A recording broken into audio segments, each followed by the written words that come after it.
तो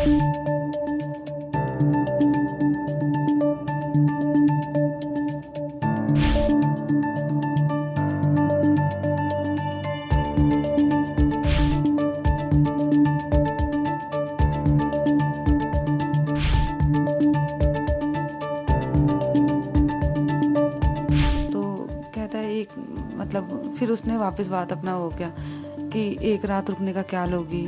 मैंने कहा मैं पुलिस कंप्लेन कर दूंगी। तो वो कहता है कि तुम मेरा तो कुछ बिगाड़ नहीं सकती हो, तुम जैसे बाजारू औरत मैंने बहुत देखा है।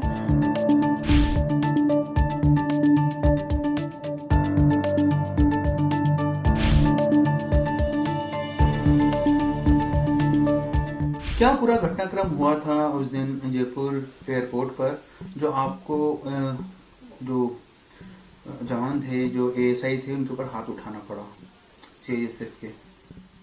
सर रोज़ सुबह 4:30 बजे, मतलब रोज़ मैं वही काम करती हूँ। 11 तारीख की बात है, सुबह 4:30 बजे मैं अपना काम ही करी थी। तो बोलता है सीधे सीधे कहाँ जा रही हो, गिरिराज सर जो थे, कहाँ जा रही हो, हमें भी अपना सेवा पानी का मौका दो। फिर मैंने कहा लेडीज़ कांस्टेबल को बुलाओ मेरे फ्रिस्किंग के लिए।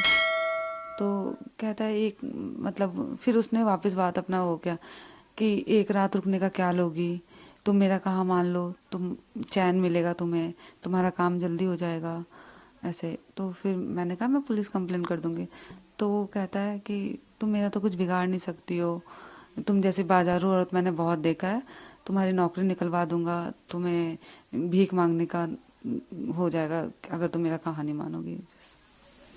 मामला आपने दर्ज कराया, उसके पहले इन्होंने भी मामला दर्ज कराया? उन्होंने पहले दर्ज करवाया। जी, फिर आपने दर्ज कराया। हाँ। तो मतलब ये जो तमाम आरोप आपने लगाए, हालांकि कल आपको जमानत भी मिली, जांच तो जांच का विषय है, आगे भी कोई कंप्लेन करी पुलिस के अलावा?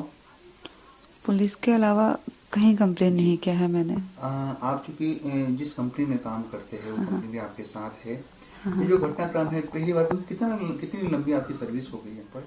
मुझे स्पाइसजेट में 5 साल कंप्लीट होने वाला है, दिसंबर में मेरा पूरा 5 साल हो जाएगा। और मैंने काफ़ी अलग अलग एयरपोर्ट में भी काम किया है, और मैं भी सिक्योरिटी डिपार्टमेंट से हूँ। मुझे अच्छे से रूल रेगुलेशंस क्या है मुझे सब पता है कि एक एयरपोर्ट में कैसे क्या काम करना है। तो उनका ये स्टेटमेंट है कि मैं ज़बरदस्ती कर रही हूँ अंदर जाने के लिए, और मेरे पास वो वैलिड कार्ड भी नहीं है। जो एईपी होता है, हमारा जो एयरपोर्ट एंट्री परमिट कार्ड होता है, वो ब्यूरो ऑफ सिविल एविएशन से जो अथॉरिटी मिलता है उसके थ्रू हमें वो एईपी मिलता है कि आप एप्लीकेबल हो अंदर जाने के लिए। तो उनका ये भी स्टेटमेंट है कि मैंने गलत एईपी दिखाया और मैं बहस कर रही हूँ। तो गलत एईपी होगा तो मुझे वहाँ पे मैं काम ही क्यों करूँगी? मैं भी तो एक सिक्योरिटी डिपार्टमेंट से हूँ। मेरा जो पोस्ट है स्पाइसजेट में सीनियर सिक्योरिटी एग्जीक्यूटिव है। तो उनका जो स्टेटमेंट है कि एक तो गलत बोल रहे हैं, फिर गलत स्टेटमेंट दे रहे हैं कि मैं जबरदस्ती कर रही हूँ, मुझे जाने दो। हम रोज जाते हैं, ऐसा कोई फर्स्ट डे नहीं है कि हम पहली बार काम कर रहे हैं वहाँ पे। और मोस्टली वहाँ पे सीआई मतलब हम फीमेल स्टाफ ही जाते हैं।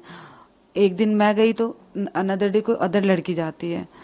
आप चूंकि काफी लंबे समय से आपने बताया, तकरीबन 5 साल आपको सर्विस में होने वाले हैं, जो एएसआई यहाँ पर तैनात थे, उनसे पहले भी कभी आपकी कोई मुलाकात हुई? क्योंकि वो भी वहाँ पर वो जो एयरपोर्ट पे स्टाफ था, तैनात थे। जी। अब हम लोग रोज सीआई सबसे कांटेक्ट तो करते हैं, बट फीमेल से हमारा ज्यादा कोऑर्डिनेट होता है। मेल स्टाफ है, उनका काम होता है हम स्लिप दे देते हैं, उनका काम है एंट्री करना, सिक्योरिटी जो भी उनका सिक्योरिटी रोल है। जो एचएलवी गेट में केटरिंग गाड़ी थी उनको फ्रिस्किंग करना, वो उनका काम होता है। हम उनसे बात ही नहीं करते हैं, अपना गए स्लिप दिया काम खत्म। फीमेल स्टाफ है तो हम सीधा अंदर चल जाते हैं फ्रिस्किंग के लिए।